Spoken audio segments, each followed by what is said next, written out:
Happy Saturday. 19th century ballet dancer Marie Taglioni is getting a name drop very quickly in one of this week's episodes of the show. And the meaning of that name drop is something that you can probably pick up from context, but it'll also probably be a little richer for folks who know more about her and her influence on the world of ballet. We have an episode on Marie Taglioni, so we are sharing it again today. It originally came out on September 9th, 2013.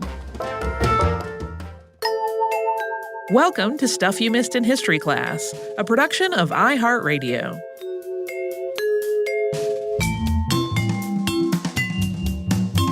Hello and welcome to the podcast. I'm Holly Fry. And I'm Tracy V. Wilson. And today we're going to talk about one of my pet subjects. Is it ballet? It is. I know this because I see what we're talking about. You have all the notes. We've discussed it already. I do. Well, we've had a lot of people who have asked us to talk about some various aspects of dance. We've gotten really a lot of dance requests. Yeah. So I'm excited. And I studied dance many, many years ago, and I love it still. And my dance study was never as dance formal as yours was. Oh, yeah. Because you really studied dance, and I studied dance in the context of drum corps. So yeah, no, I was in a dance program in college, and prior to that, I had studied fairly seriously ballet for a while. There was a time in my life where I thought I was going to pursue ballet as a career, and then I went through puberty, and it kind of messed that up because it turned out my body type was really not going to work. No. And that's evolved a little since. There's a little more room for variance in body type than there certainly was when I was coming up. But even so, once you kind of get a bust line and hips, turns get tricky, everything kind of changes. So. Well, and the story we're going to talk about today kind of it has a little bit of that to it because we're talking about compensations for a body. Yeah, and we're going to talk about very famous to anybody who knows anything about dance, Marie Taglioni, who was a very famous dancer. She's really considered the ballerina of the Romantic era, and she's often credited with revolutionizing ballet, restyling it, redefining dance, but her father was really a pretty significant part of all of those achievements. And she came from a ballet family. So I mentioned her father, but also her grandfather, Carlo Taglioni, was a theatrical dancer and a choreographer. Her uncle Salvatore was a prominent dancer. Her mother was a Swedish ballerina named Hedvig Sophie Karsten, although she did not go by Hedvig. But her father, Filippo Taglioni, was really the biggest influence on her life and her career. And Filippo was a dancer and a choreographer. He was very successful, and he's credited with much of the development of what we now refer to as the romantic ballet style. So Marie had dance in her blood, like genetically she should have been primed, but it didn't really play out that way initially. No. In 1803, Filippo took a job as principal dancer and ballet master in Stockholm, Sweden, and that's where he met and married Sophie Karsten, which is the name, she used her middle name instead of her first name, which was Hedvig. They started a family right away. Marie was born on April 23rd, 1804 in Stockholm. Her brother Paul was born 4 years later, and Filippo accepted a post in Vienna when Marie was still an infant. And Filippo did some training with his children when they were very young, but when they were school age, he moved them to Paris to pursue additional dance training. But despite being the daughter of two accomplished dancers and having a pedigree that went back even further than that, Marie really did not impress the ballet masters in the French capital. According to Paris opera director Louis Varron's memoir, Jean-François Coulon, who was the Parisian teacher who had trained Filippo, once famously said this about Marie: "When will that little hunchback ever learn to dance?" Yeah, I think he said it more forcefully and loudly, probably. He sounded like he was really not one to hold back. Well, and I don't want to call young girls hunchbacks. I think that's terrible. Yeah, that's a brutal world to grow up in sometimes. Well, and especially when you're trying to do something that is difficult and requires skill.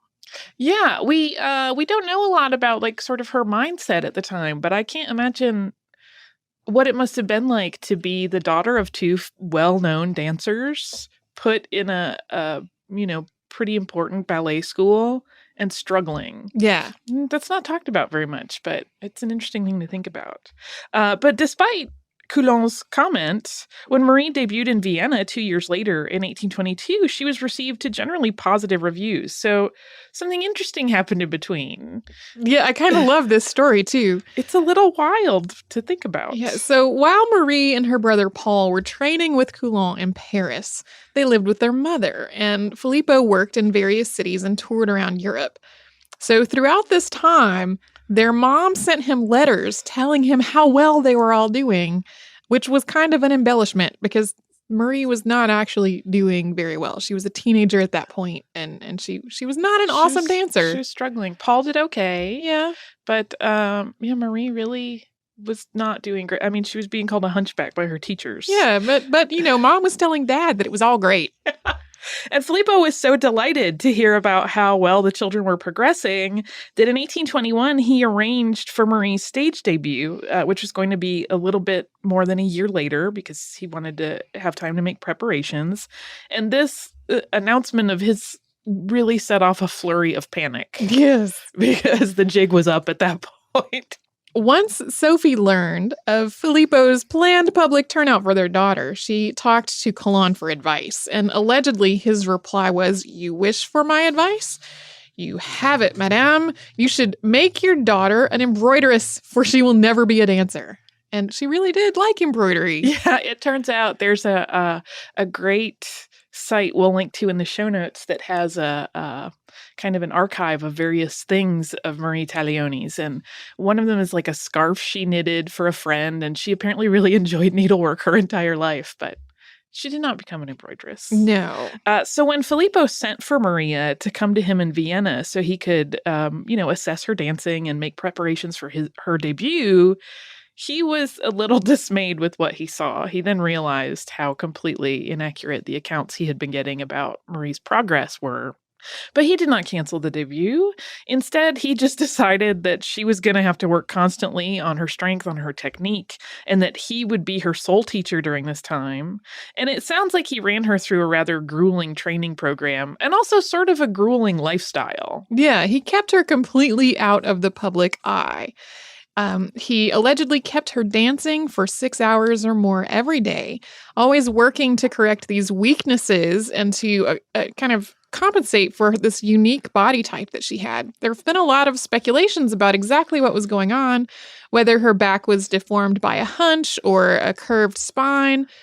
He insisted that she embody lightness and be ethereal while dancing, and his goal was to never hear her dancing. So this plain girl with a round back and kind of gangly limbs had to really work diligently to meet these goals that her father had set up for her. And allegedly, the 6 hours of training were broken into 3 blocks of 2 hours. The first block was all about muscular exercises and strengthening the foot. The second was for practicing adagio exercises and balance work on one foot at a time. And then the third block was for practicing jumps. And Marie did eventually become quite famous for her jumps. So that third block was really paid off in the long run. Although really, you could say all of it did. When Marie took the stage for her debut in a piece called La Réception d'une jeune nymphe à la cour de Terpsichore, which is reception of a young nymph in the court of Terpsichore, in June of 1822, the reviews were actually good. Not sensational, but even so, the successful performance really launched her career. And, they had dodged the bullet of embarrassment, and she began performing regularly on stages throughout France, Italy, Austria, and other places throughout Europe.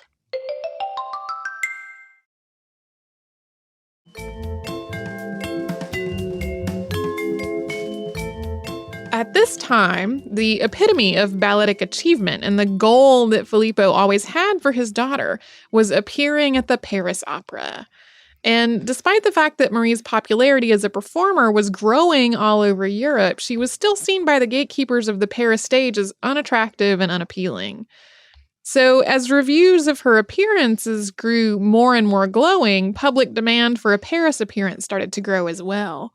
Finally, 5 years after she debuted in Vienna, on July 24th, 1827, she ascended to that highest of heights and appeared for the first time at the Paris Opera in a version of the opera La Sicilienne. Her contract with the Paris Opera included a provision that she would only dance her father's choreography. And something sort of interesting happened among Parisian reviewers when she started dancing there. They often spoke of her dancing as being effortless, even to the point of being artless. The perception was that her dancing just sprang from nature rather than training. But of course, nothing was further from the truth.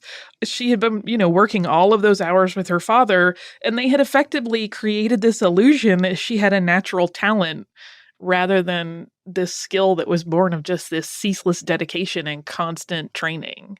Just kind of interesting. I mean, you always hear about in any sort of artistic endeavor that you want it to look effortless, but they kind of they almost did it so well that no one really gave her credit for how hard she worked. Right.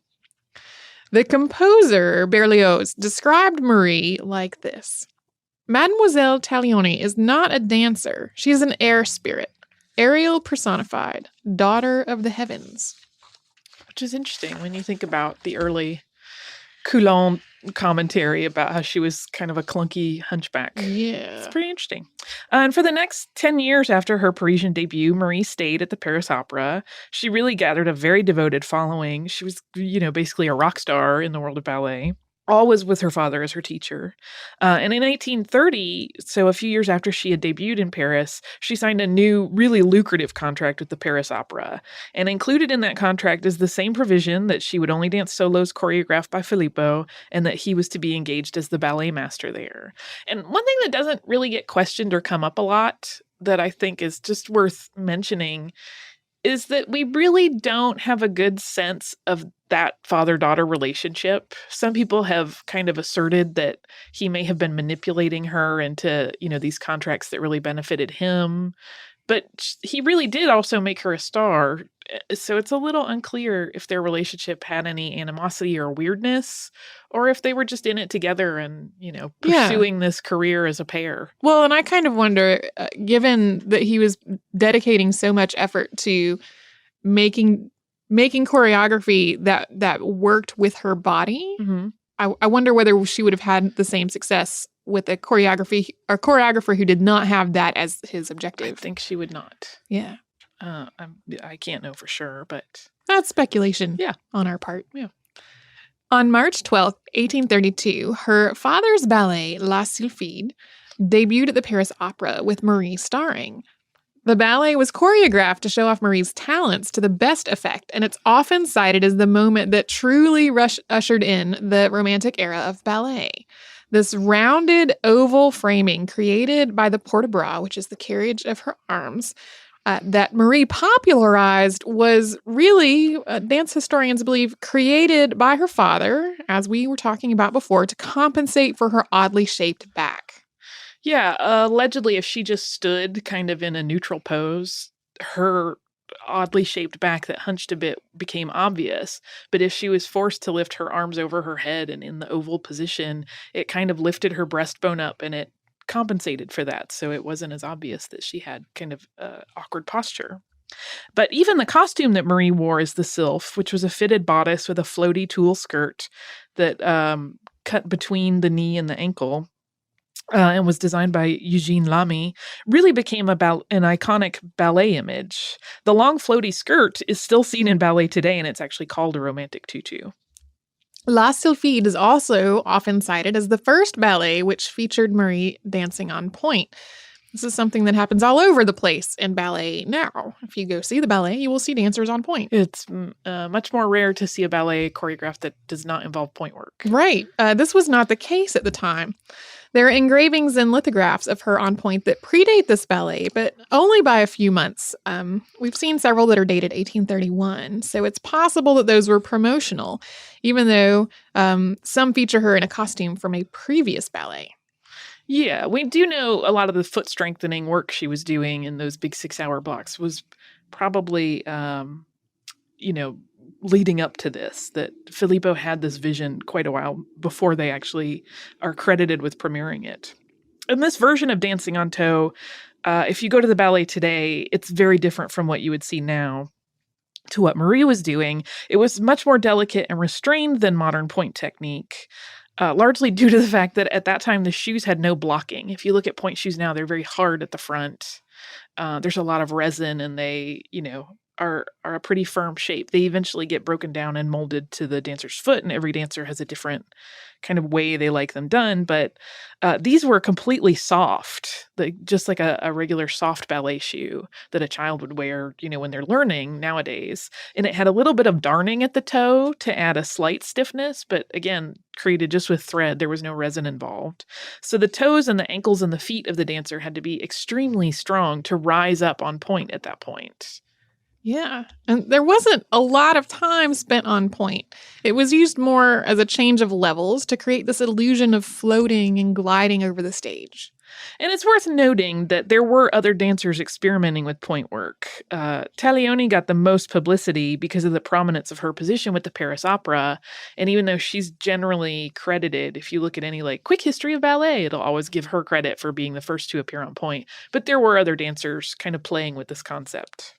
The popularity of the costume design and the dance technique, repeated in other ballets of the time, ushered in an era where dancers were seen as ethereal, idealized, and almost otherworldly creatures, which I think has really continued until today. Yeah, the other big popular ballet, other than La Sylphide, that came a little bit later, was Giselle, which is, again, performed frequently nowadays. It's very popular. And it, too, features this woodland creature kind of story and, this mystical, almost fairy-like thing. And generally costumed exactly the same, fitted bodice, floaty tulle skirt. So the Romantic era really was about these kind of white dresses, floaty, otherworldly creatures. And through her younger years, Marie was seen as very chaste. She was undistracted by love. She was the epitome of purity. And some of that characterization was really fueled by these long white dance costumes that she became known for, as well as her dedication to her career, and probably the fact that her father tended to keep her away from other people. Focused on dance, no time for boys. Yeah. 12 years into her career, though, she gave up single life, and she married Gilbert Comte de Voisin in London in 1834. They had a child together in 1835, but their marriage didn't last. They were separated in 1835, but they didn't divorce until 1844. There was another child in 1843, which did get his last name. It's pretty likely that it was not from the marriage. Yeah, it's one of those things that was never particularly clear. Interestingly enough, the rumor is that both times that Marie was pregnant, she actually reportedly had a knee injury and so stepped away from the stage for that reason. But then, of course, they just kind of kept her private life. Didn't even exist. It was really all about the image and this ballerina. Yeah, I feel like that's like the 80s sitcoms where whatever actor was pregnant would have a duster in front of them or be carrying something so you couldn't see.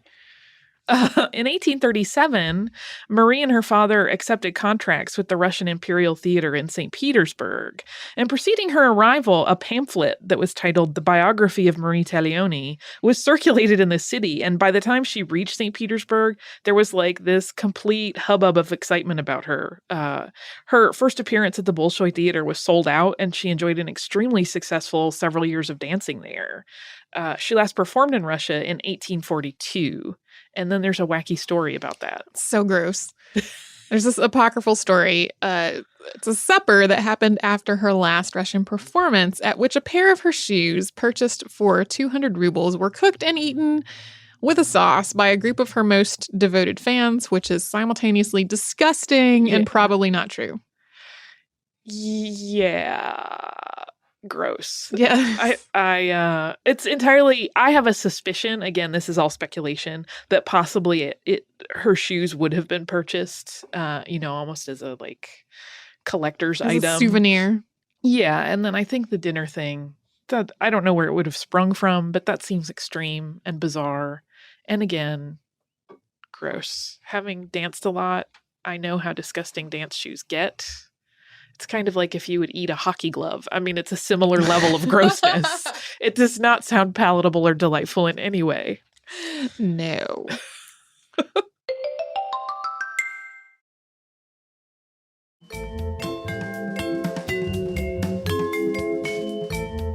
After her time in St. Petersburg, she continued to tour Europe, and she performed for several more years. But finally, in 1848, Taglioni retired from dance after 26 years on stage. The life of a professional dancer, which was always on the road, it was exhausting training. It was really starting to catch up to her because she was in her mid 40s at that point. Yeah. She was not a spring chicken anymore. No, and her retirement was kind of cut short by mismanagement of her finances. So in 1859, she went back to Paris to the opera, this time as the inspectrice de la danse. While she was holding this position, she instituted the company's exam system, and while teaching there, she met her protege, Emma Livry.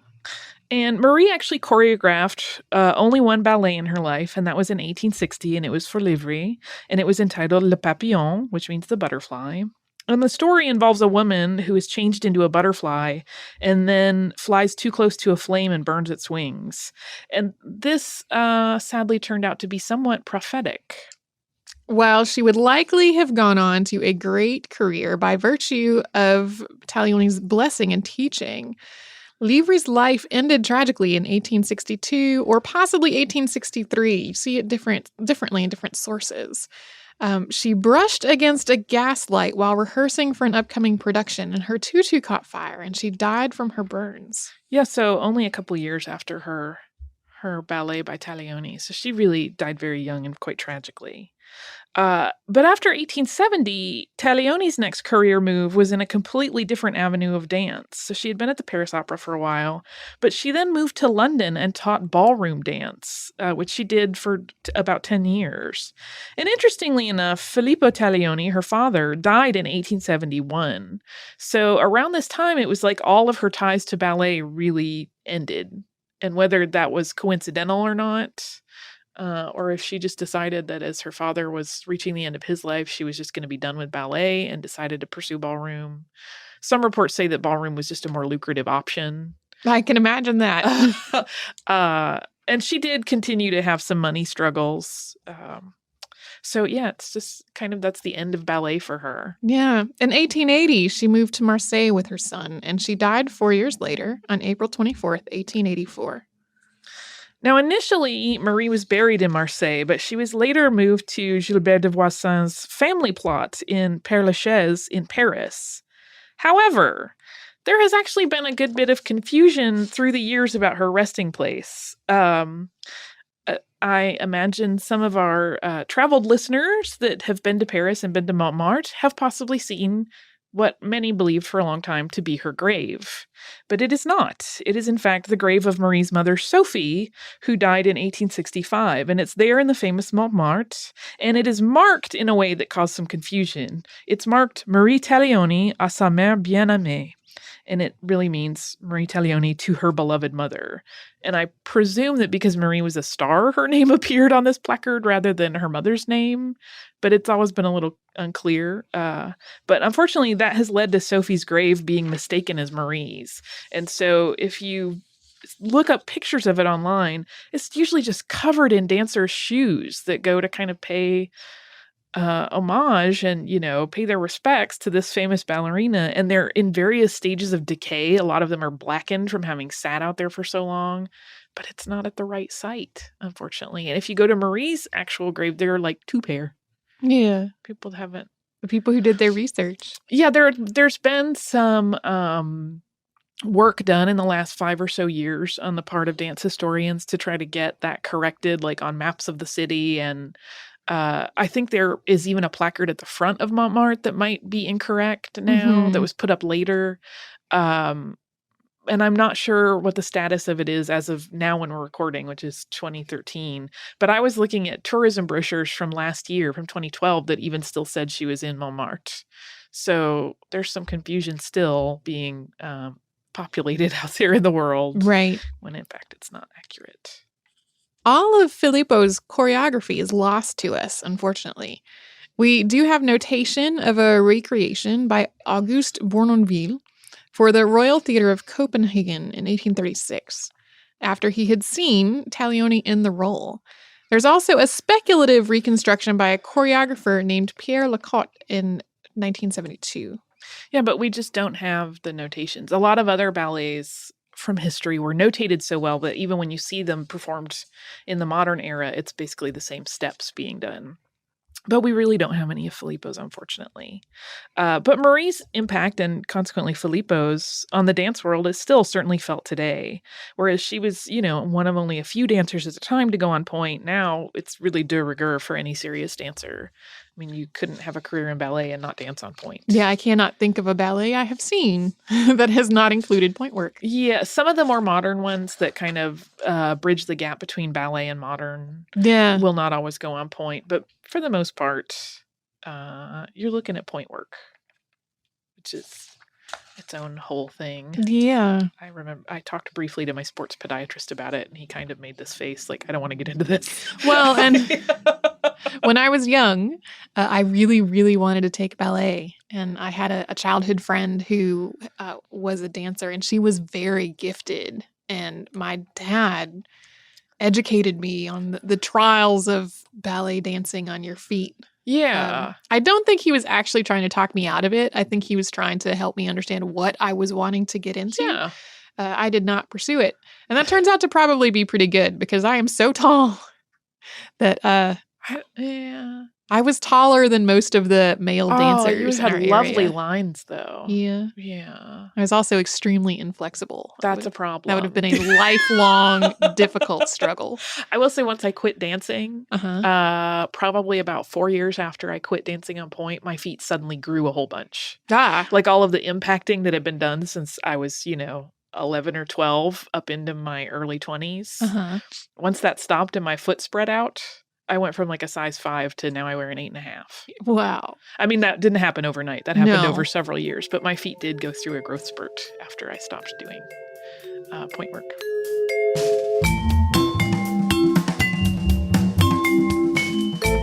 Thanks so much for joining us on this Saturday. Since this episode is out of the archive, if you heard an email address or a Facebook URL or something similar over the course of the show, that could be obsolete now. Our current email address is historypodcast@iHeartRadio.com. Our old How Stuff Works email address no longer works. You can find us all over social media at Missed in History. And you can subscribe to our show on Apple Podcasts, Google Podcasts, the iHeartRadio app, and wherever else you listen to podcasts. Stuff You Missed in History Class is a production of iHeartRadio. For more podcasts from iHeartRadio, visit the iHeartRadio app, Apple Podcasts, or wherever you listen to your favorite shows.